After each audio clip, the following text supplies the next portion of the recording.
IPL থেকে বিদায় 4 দলের প্লে-অফের লড়াইয়ে টিকে 6 দল। আইপিএলের কোন কোন দলে প্লে-অফে পৌঁছতে পারে আর কোন কোন দল আইপিএল থেকে ছিটকে যাবে?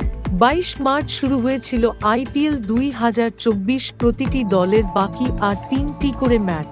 আইপিএলের কোন কোন দলে পৌঁছতে পারে আর কোন কোন দল আইপিএল থেকে ছিটকে যাবে?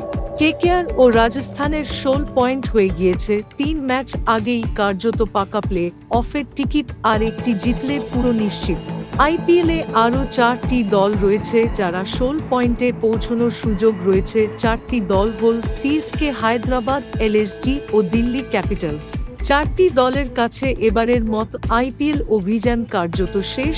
আরসিবি, পাঞ্জাব, গুজরাট ও মুম্বই নিজেদের শেষ সব ম্যাচ জিতলেও 16 পয়েন্ট করতে পারবে না। মুম্বইতে 12 পয়েন্টের বেশি করতে পারবে না। এই 4 দলের কাছে প্লে-অফে যাওয়ার অসম্ভব।